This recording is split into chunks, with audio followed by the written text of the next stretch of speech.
기도하겠습니다. 전능하신 하나님, 오늘 주신 본문 말씀에 따라 성도의 삶은 감사가 전부라는 주제로 말씀의 은혜를 받고자 합니다. 성도님들 심령에 성령으로 역사해 주시옵소서. 예수 그리스도의 이름으로 감사하며 기도드립니다. 아멘.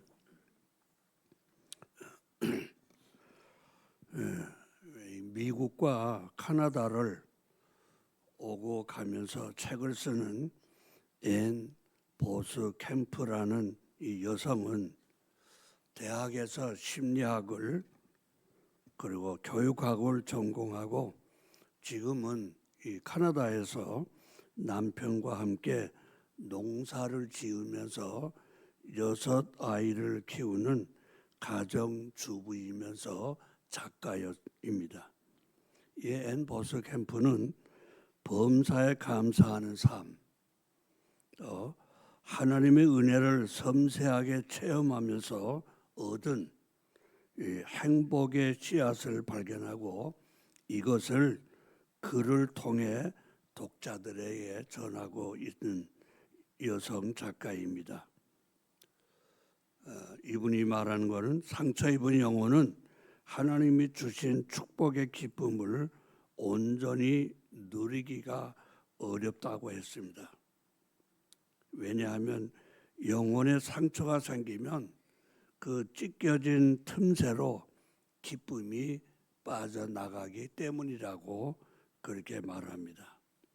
앤 보스캠프는 아주 어린 시절 여동생을 죽음을 맞게 되고 20대에는 어머니가 정신병원에 입원하는 아픔을 경험한 분입니다.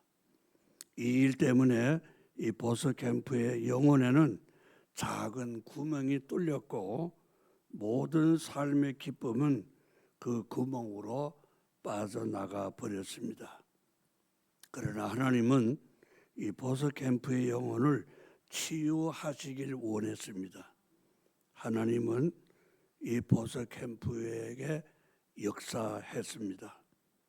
2004년부터 자신의 그 로그에 내가 사랑하는 것 1000가지, 내가 사랑하는 것 1000가지를 하나씩 써가면서 하나님의 은혜가 셀 수 없이 많이 체험한 것을 깨닫게 됩니다. 그래서 이 이야기를 담은 책이 바로 1000개의 선물이라는 책입니다. 왜 나에게 이런 일이 일어나는가? 왜 나만 이런 고통을 겪어야 하는가? 거기에 빠져 있지 않고 하나님이 우리에게 허락한 삶을 좋은 일이든 나쁜 일이든 긍정적이고 아름다운 선물임을 찾아내면 생각지 못했던 기적이 일어날 거라는 그런 것을 저자는 이 책에서 말하고 있습니다. 성도 여러분, 우리들에게도 이런 기적이 일어날 수 있습니다. 조건은 어렵고 힘든 일이 아름다운 선물이라고 깨닫게 될 때입니다. 앤 보스캠프가 이 책에서 이런 신앙 고백을 했습니다. 감사는 단순한 감정이 아니라고 그랬어요. 단순한 감정이 아니라 하나님의 임재를 체험하는 거라고 그랬습니다. 그리고 우리의 마음이 감사로 따뜻해지면 버거운 삶이 은혜의 들판으로 바뀐다라고 그렇게 말했습니다. 이 말은 우리에게 다가오는 모든 일에 감사하라는 그런 말로 우리는 들리게 됩니다. 오늘 본문 6절에 솔로몬이 다 같이 한번 보세요. 솔로몬이 이르되 주의 종 내 아버지 다윗이 성실과 공의와 정직한 마음으로 주와 함께 주 앞에서 행함으로 주께서 그에게 큰 은혜를 베푸셨고 주께서 또 그를 위하여 이 큰 은혜를 항상 주사 오늘과 같이 그의 자리에 앉을 아들을 그에게 주셨나이다. 이 6절 말씀이에요. 아버지 이 다윗 왕으로, 그러니까 아버지 다윗 왕이 이게 성실, 공의 이렇게 얘기를 했죠.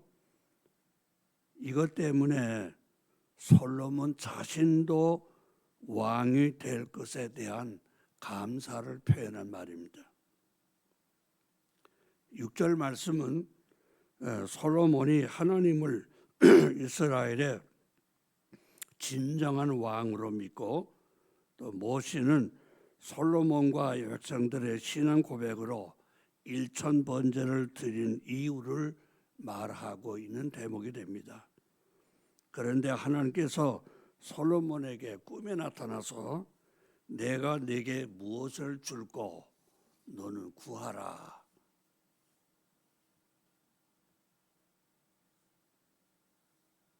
이렇게 하신 것은 솔로몬의 희생 제물을 하나님께서 기쁘게 받으셨음을 의미하는 겁니다.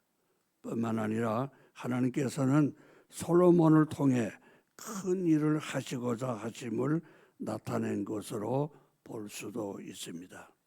결국 이 솔로몬의 일천 번제는 이제 시작될 통치에 대해 하나님의 도우심을 간절히 바라는 마음이 담겼다고 볼 수 있습니다. 이렇게 성경은 사람이 받은 은혜에 감사하는 모습을 아름답게 기록하고 있습니다. 우리 성도들도 늘 하나님께 감사하는 모습을 보여야 할 것입니다. 하나님이 기뻐하십니다. 성도 여러분, 솔로몬은 부러울 것이 없는 부귀영화를 누리는 왕입니다. 그렇기 때문에 감사할 일이 많겠죠. 그런데 우리는 무엇을 감사해야 합니까? 힘들고 어려움밖에 없었는데 무엇을 감사해야 될 겁니까? 저는 이렇게 한마디로 말씀을 드리겠습니다. 우리 인생이 처음부터 끝나는 마지막 순간까지 모든 것을 감사해야 한다는 겁니다. 우리가 태어나는 그 순간을 모든 사람이 기뻐하고 축하하고 그럽니다. 얼마나 좋은 일이면 그러겠어요. 이것을 우리가 이때부터 우리의 감사는 시작을 해야 된다는 겁니다. 우리 인생의 여정을 돌보면 기쁜 일도 있고 슬픈 일도 있습니다. 화나는 일도 있고 어려운 일도 있습니다. 잘된 일도 있는 반면 잘못되는 일도 있습니다. 이 모든 일에 대해 성도들은 감사해야 합니다. 그래서 범사에 감사하라고 성경은 우리에게 말씀하고 있습니다. 모든 일에 감사하시기를 주님의 이름으로 권면드립니다. 창세기 1장 28절 말씀을 같이 읽도록 하겠습니다. 시작.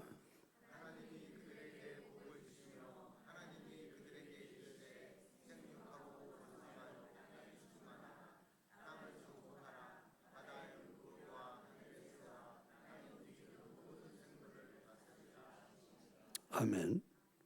여기 보면 땅에 충만해서 또 땅을 정복하고, 정복한다는 것은 마음대로 하라는 건 아닙니다.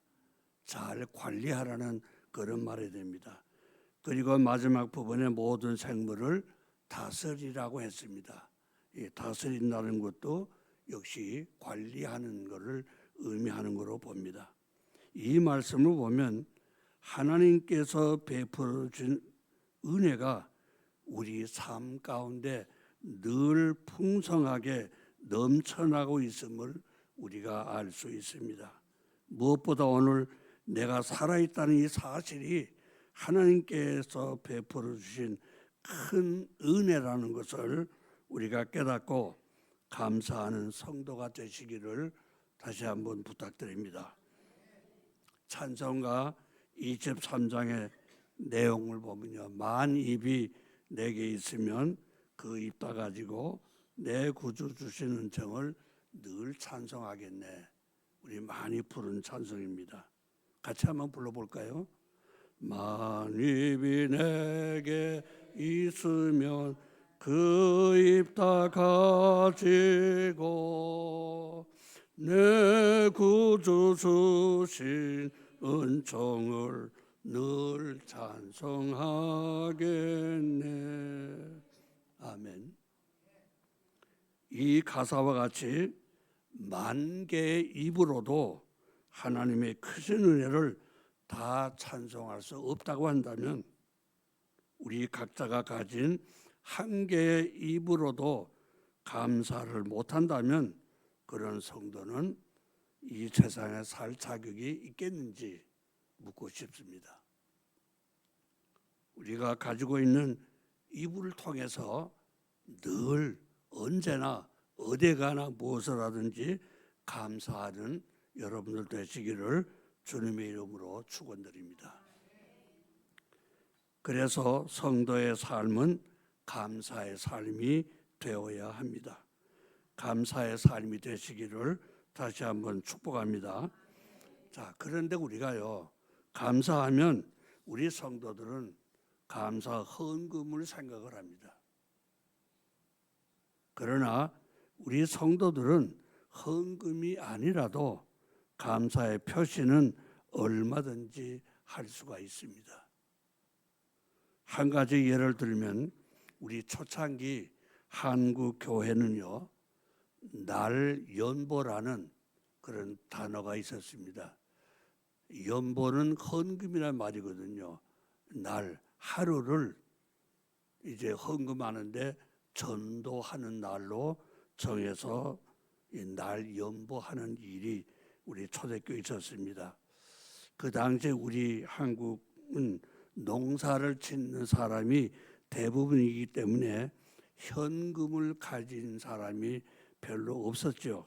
그래서 대신 하루를 전도하는 날로 감사를 표시한 이런 일들이 있었습니다.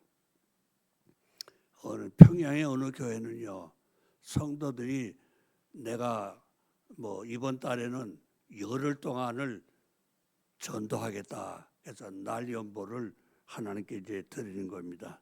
그래서 모아보니까 3,000날이 헌금이 됐다. 또 큰 교회는 5,000날이다. 이래가지고 참 이 전도하는 것이 참 많았습니다. 그래서 그런지 천주교가 이 땅에 들어온 거는 우리 기독교보다 100년 앞서서 복음이 들어왔어요. 그런데 지금도 그렇지만 그 당시에도요, 기독교가 천주교보다는 이 교세가 배가 넘게 많았습니다. 여러 가지 이유가 있겠지만은 초창기의 한국 교회가 성장하는데 이 날 연보가 상당한 역할을 했다, 큰 몫을 차지했다고 교회사에서는 지적을 하고 있습니다. 감사는 봉사로도 합니다. 감사는 선교로도 할 수가 있습니다. 성도 여러분, 이렇게 봉사로 선교로 감사하는 삶에는 풍성한 은혜가 있습니다. 하나님께서는 감사하는 성도를 통하여 영광을 받으시며 또 기뻐하셔서 풍성한 은혜의 복으로 채워주십니다. 솔로몬은 아버지 다윗의 사업을 계승하여 민족 통일의 과업을 완수하고 인근 모든 민족들을 통합해서 통치를 했습니다. 그리고 왕으로서 성전을 건축하고 또 왕궁을 지었는데, 이 왕궁을 또 성전을 건축하는데 이걸 위해서 외국 무역을 활발하게 추진했습니다. 바로 이 외국 무역의 복음을, 이 외국 무역을 하는 이것이 복음을 전하는 길이 되어 복음이 구약 시대부터 전 세계로 확산되게 된 겁니다. 여러분들 그 실크로드란 말을 여러 번 들어보셨을 겁니다.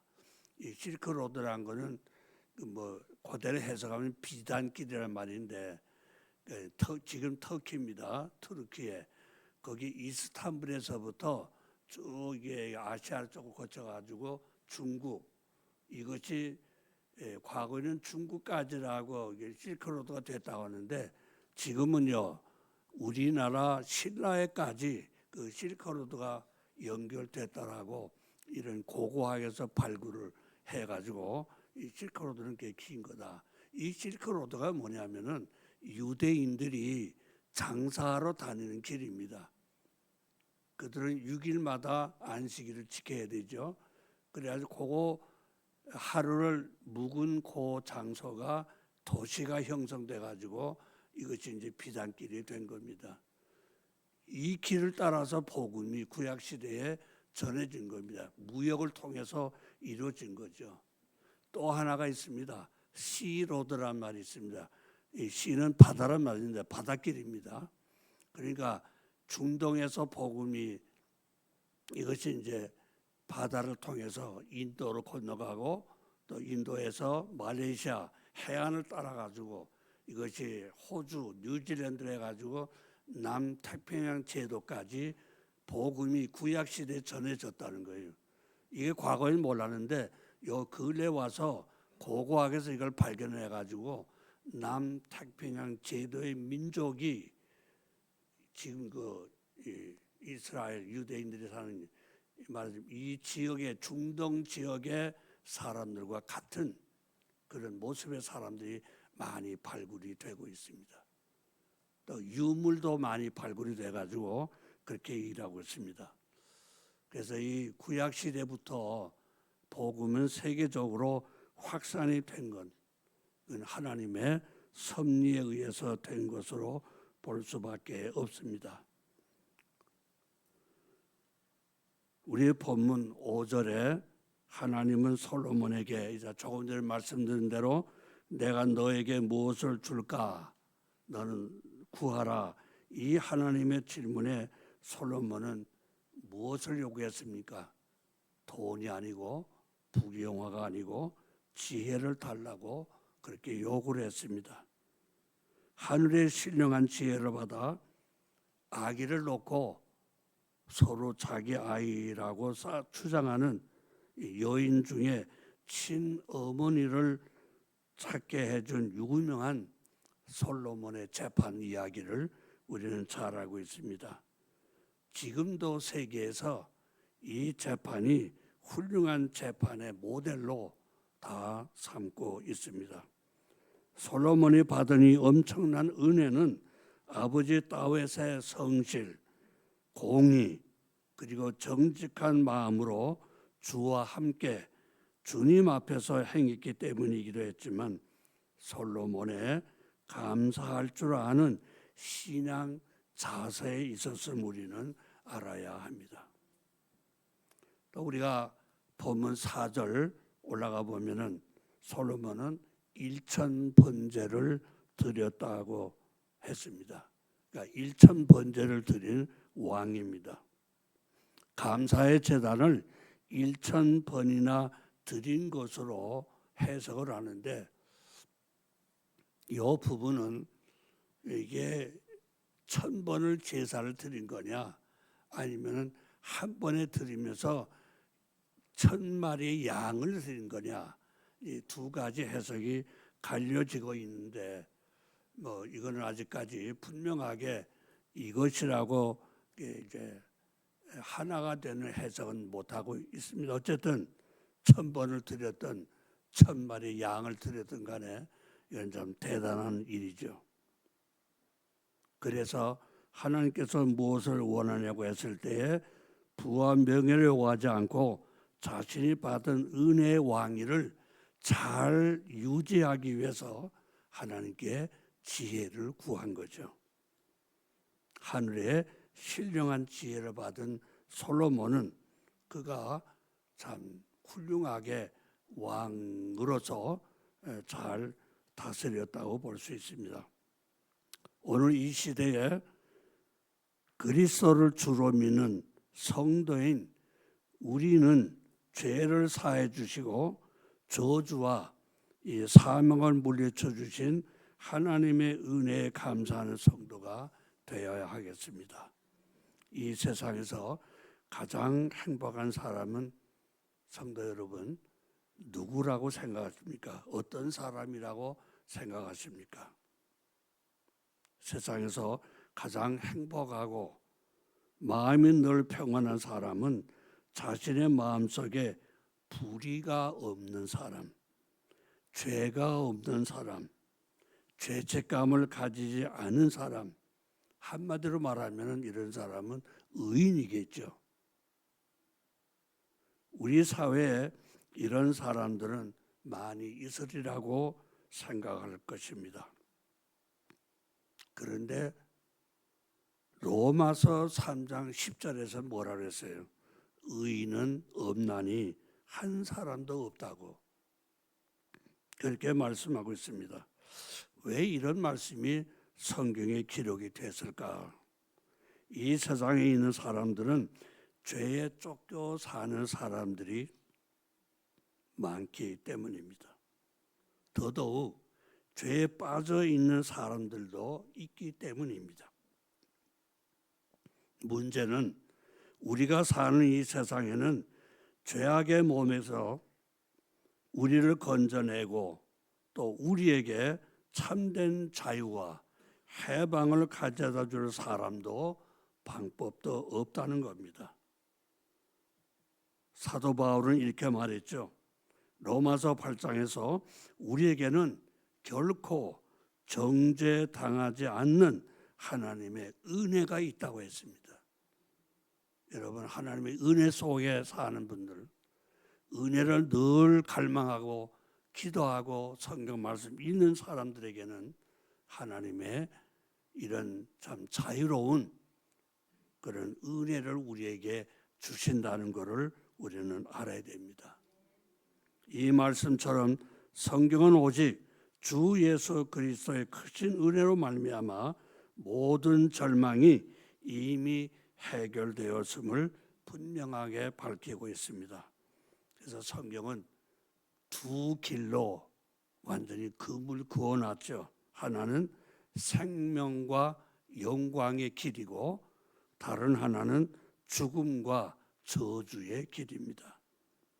우리 성도들이 지금 어느 길에 서 있는가는 중요합니다. 성도 여러분들은 생명과 영광의 길로 가시고 있겠지만 만약 선택이 잘못되어 육신은 교회를 다니고 있지만은 죽음과 저주의 길로 가고 있다면 그 결과는 돌이킬 수 없는 영원한 지옥의 길로 가는 길이 됩니다. 그래서 우리를 구원해 주신 하나님의 은혜가 너무나 크다는 것을 깨닫고 지금 우리가 가지고 있는 것에 또 내가 하고 있는 일에 뜨겁게 감사하시고 찬송하며 사시기를 주님의 이름으로 부탁드립니다. 한 가지 더 말씀드리겠습니다. 감사의 삶에는요, 감사하는 그런 우리가 삶을 살게 되면 하나님께서 자손 만대까지 복을 주신다고 그렇게 약속을 했습니다. 자, 시편 103편 15절, 16절, 17절, 18절을 같이 읽도록 하겠습니다. 15절 시작.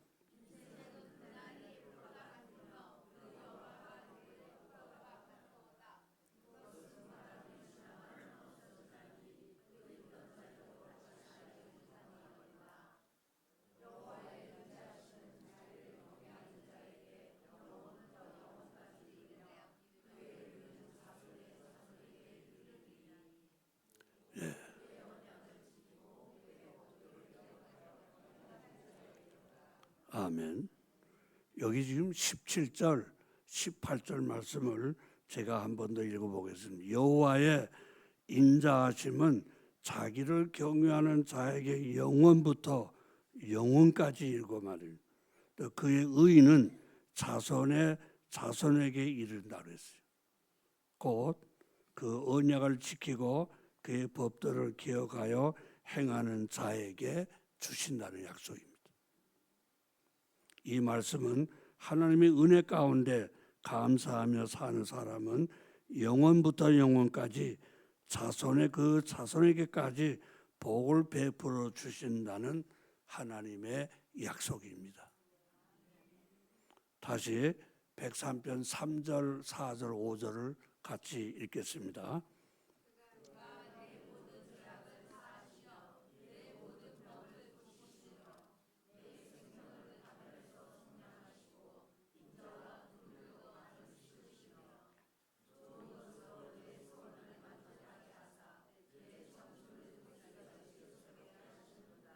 아멘. 결국 하나님의 한없는 은혜를 깨닫고 감사의 삶을 사는 사람은 인생을 건강하게 살아갈 수 있는 비결을 깨달은 사람이라는 그런 말씀입니다. 이제 마지막으로 103편 1절 2절 말씀을 같이 읽겠습니다.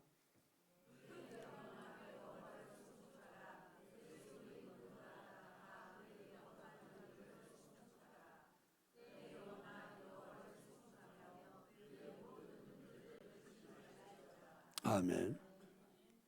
이 103편 1절 2절 말씀이 성도 여러분들의 고백이 되시기를 주님의 이름으로 축복합니다. 어느 교회 권사님의 간증을 말씀드리겠습니다. 이 권사님은 주일마다 교회에 출석하여 예배드리고 새벽 기도를 하루도 빠지지 않고 나와 기도하고 11절을 말라기 3장 8절 말씀과 같이 도둑질하지 않으려고 수입의 10분의 1을 정확히 떼어서 드리고 감사 헌금도 때때로 드리면서 신앙생활을 했습니다.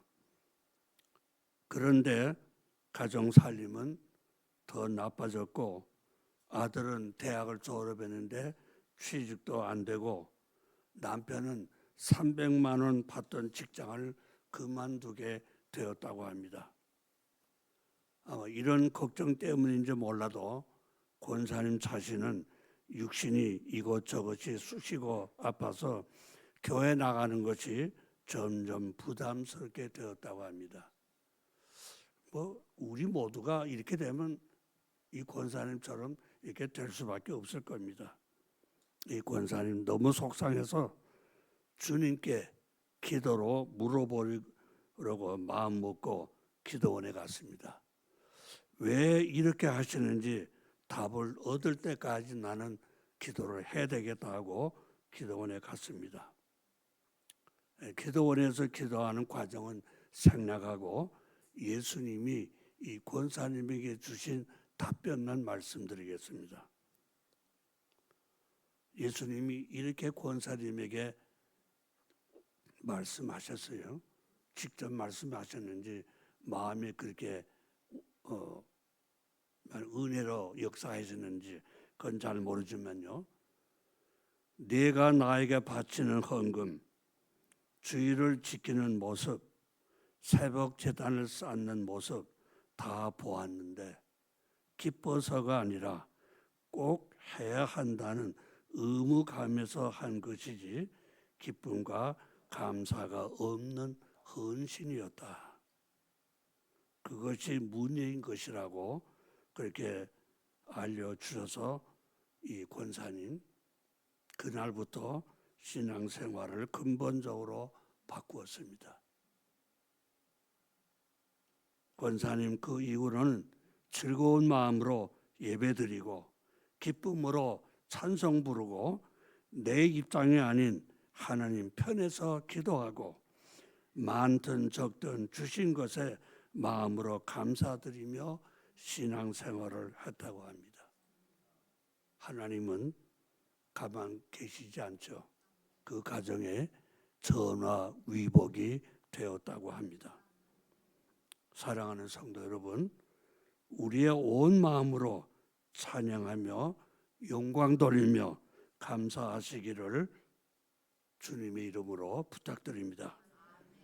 우리가 잘 아는 데살로니가전서 5장 16, 17, 18절 말씀, 항상 기뻐하라, 쉬지 말고 기도하라, 범사에 감사하라.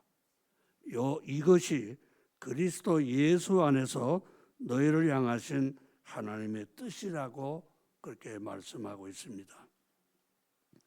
간략하게 좀 말씀드리면은, 항상 기뻐하는 것은 인간의 감정을 통해서 나타날 수 없는 것이기 때문에 성령께서 우리에게 주시는 기쁨이 돼야 됩니다. 이 기쁨은 우리가 찬송을 부를 때 느낄 수 있는 겁니다. 여러분, 찬송을 부르며 기쁨의 눈물 흘려보신 적 있습니까? 17절에 쉬지 말고 기도하라는 것은 에베소 6장 18절에 무시로 성령 안에서 기도하라는 말씀인데, 항상 기도하는 마음으로 생활하라는 그런 뜻입니다. 기도를 많이 하라는 의미가 되겠지만은 우리의 삶 전체가 기도라는 겁니다. 우리의 삶 모두를 기도로 채우라는 그런 명령입니다. 그러니까 우리는 항상 기도하는 마음으로 길을 걷거나 어디를 가서 무엇을 하든지 간에 잠시 시간이 있으면은 눈을 감고 기도하는 그런 우리의 삶이 되라는 것이 쉬지 말고 기도하라는 말입니다. 18절에 범사에 감사하라는 것은 우리는 하나님의 자녀이기 때문에 로마서 8장 28절 말씀대로 부르심을 입은 자들에게는 모든 것이 합력하여 선을 이룬다고 했습니다. 그렇기 때문에 좋은 일이나 나쁜 일이나 기쁜 일이나 슬픈 일이나 우리는 범사에 감사해야 합니다. 성도 여러분, 우리 성도들은 감사 주일에 많은 감사를 하십니다. 복받을 일입니다. 그러나 감사 주일에만 감사할 것이 아니라 감사가 생활이 되도록 모든 일에, 그러니까 범사에 감사하는 여러분들 되시기를 주님의 이름으로 축복드립니다. 기도합니다. 전능하신 하나님,